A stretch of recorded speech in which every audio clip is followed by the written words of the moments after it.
उनसे मुझे व्यक्तिगत मिलना था, इन्फॉर्मेशन मिल रही है कि अच्छा काम हो रहा है, तो मैं उनको एप्रिसिएशन भी देना चाहता हूं, और जो व्यक्ति थोड़े से साथी पीछे हैं उनको आगे भी करना चाहता हूं।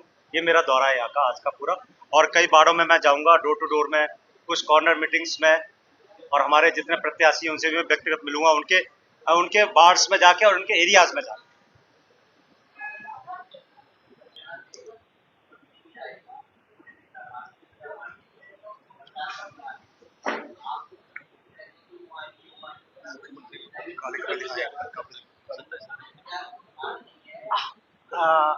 हम कहते नहीं है, वो लोग आ रहे हैं। दीपेंद्र जी का भी दौरा है यहाँ पर। आज मेरी सुबह भंवर जितेंद्र सिंह जी से भी बात हुई है, उनका भी दौरा है। जो हमारा कैंडिडेट्स, मेयर कैंडिडेट्स और वार्ड्स वाले जो डिमांड कर रहे हैं, हम उनके हिसाब से कर रहे हैं।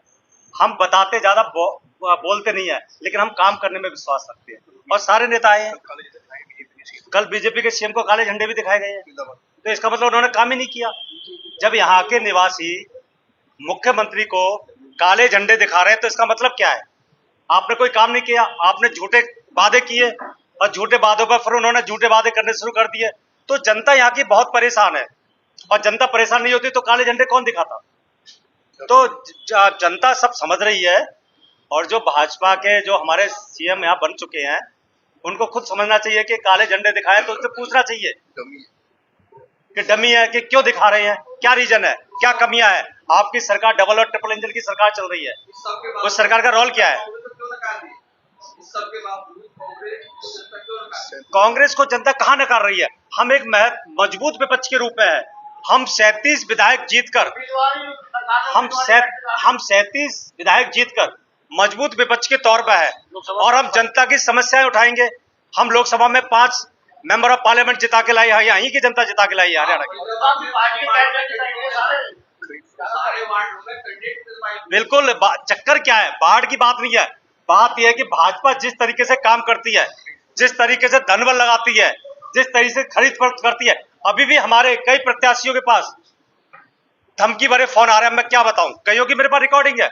जब समय आएगा तो मैं वो भी दिखाऊंगा आपको, दिखाऊंगा जब समय आएगा। समय के हिसाब से हम काम करते हैं।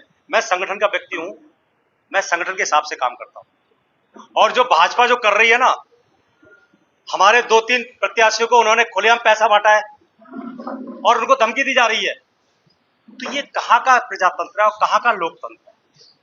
तो ये तो जनता को देखना चाहिए। और मैं आप लोग बंधुओं से सबसे मेरी विनम्र निवेदन है कि आप ये सब चीजें खोल के दिखाइएगा। आप मीडिया हमारे प्रजातंत्र का चौथा स्तंभ है, और मीडिया की बहुत महत्वपूर्ण जिम्मेदारी होती है। तो ये तो आप करेंगे, बिल्कुल करेंगे, बिल्कुल करेंगे। समय आने पर सब चीज करेंगे, समय आने पर सब चीज करेंगे। चाहे 28 हो, चाहे 29 हो, चाहे 30 हो, समय आने पर सब चीज देखी जाती है ना। वो हमें पता है ना, हम संगठन के व्यक्ति है, वो हमारे ऊपर है ना।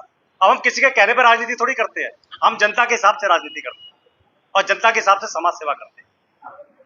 चुनाव में मात्र 3 दिन रह गए हैं और अभी भी ग्राउंड पर इतनी मजबूती से कांग्रेस अपना जनाना नहीं साध रही है, और जो भी वार्ड प्रत्याशी हैं वो कहीं ना कहीं भाजपा का दामन थाम रहे हैं। उसको लेकर क्या कहें? मैंने आपको बोला ना कि भाजपा जब धमकाएगी, खरीद फरोख्त करेगी। भाजपा के धमकाने से धमक रही है, क्योंकि कांग्रेस एक राष्ट्रीय पार्टी है और एक अपना मजबूत रखती है। देखिए, जहां सरकार के कहने पर प्रशासन चल रहा हो और पूरा सिस्टम चल रहा हो, तो आखिर मनुष्य तो मनुष्य है ना, क्या करे? तो ये सब चीज जब वो सरकारें तोड़ देते हैं, जब हमारी मध्य प्रदेश की सरकार तोड़ दी, कर्नाटका की सरकार तोड़ने के लिए उन्होंने क्या क्या नहीं किया, तो जब वो इतनी चीजें करते हैं, हिमाचल की सरकार तोड़ने के लिए क्या क्या नहीं करते, तो ये तो बहुत छोटी चीज है कॉर्पोरेशन।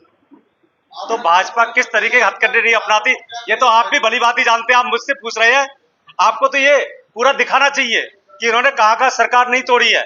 हमारे नेता आदरणीय श्री राहुल जी सबके सामने बेबाक बोलते हैं। कोई नेता है जो बेबाक बोल सकता है, जो देश की समस्याओं के बारे में बोलते हैं? आज उन्होंने बहुत बड़ा खुलासा किया है शेयर मार्केट के ऊपर, तो आपको वो दिखाना चाहिए ना कि आप गरीब जनता की गाड़ी कमाई को किस तरीके से बहका कर और अपनी तिजोरी में ले रहे हो। आप क्या देश को गरीब करना चाह रहे हो? चाह क्या रहे हो? कर ही दिया गरीब। तो ये सब चीजें, मेरा आप लोगों से रिक्वेस्ट है कि आप इन सब चीजों को दिखाइएगा, और जनता को आप दिखाएंगे तभी देश सही रास्ते पर चलेगा। मैंने कहा ना कि मीडिया लोकतंत्र का चौथा स्तंभ है और आप लोगों की बहुत महत्वपूर्ण जिम्मेदारी है। आप इन सब चीजों को छोड़ के उन चीजों को दिखाइए, जनता की मुख्य समस्या है, जनता की क्या हालत हो रही है डबल ट्रिपल सरकार के केवल झूठे बरगलाने की वजह से।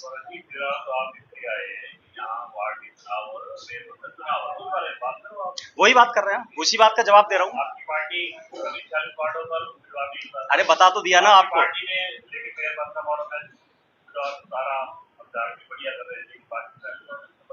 देखिए हम लोगों ने अपने पदाधिकारियों के कहने पर हमारी एक एक्सटेंडेड स्टीयरिंग कमेटी की मीटिंग हुई। उसमें हम लोगों ने सर्वसम्मति से किया कि हम लोग कांग्रेस पार्टी सिंबल पर चुनाव लड़ने जा रही है और हम लोगों ने उसके हिसाब से काम किया, जबकि भाजपा ने तो बहुत जल्दी चुनाव कराया। और सबसे बड़ी बात तो अगर भाजपा को इतना डर नहीं होता तो बैलेट पेपर पर चुनाव क्यों नहीं कराया उन्होंने। जब हमने डिमांड रखी, हमारे प्रदेश सदस्य उदय भान जी ने डिमांड रखी, चंडीगढ़ में हम इलेक्शन कमिश्नर से मिले, जब आप उत्तराखंड में करा सकते हो तो यहाँ क्यों नहीं कराया आपने। तो आप उनकी कमियां भी तो देखिए ना, आ जाना चाहिए। आप 2 तारीख को चुनाव करा रहे हो, रिजल्ट दे रहे हो आप 12 तारीख को, तो ये आपने पानीपत लेट क्यों कराया, ये भी रीजन है ना। हाँ तो क्यों लेट हुई, ये तो सब इलेक्शन कमिश्नर की जवाबदेही है ना। मन में खोट है तभी आप डेटा चेंज करते हो ना, क्या इसका मतलब आपको अपने पे भरोसा नहीं है। फरीदाबाद की बात करते जी हैं, बिल्कुल। कई ऐसे प्रत्याशी हैं जो टिकट न मिलने की वजह से काफी नाराज हो रहे थे, कांग्रेस पार्टी उन्हें वापस मना रही है जिससे कि जो वोटों का बंटवारा है वो ना हो। नहीं बिल्कुल, या किसी तरह की कोई कार्रवाई की जा रही है। हमारा संगठन लगा हुआ है और हमारा संगठन इन चीजों पर लगा हुआ है कि जो साथी नाराज है हम लोग उनको मना रहे हैं। हमने प्रत्येक वार्ड इंचार्ज, हमारे जो यहाँ पर हारे जीते विधायक है वो भी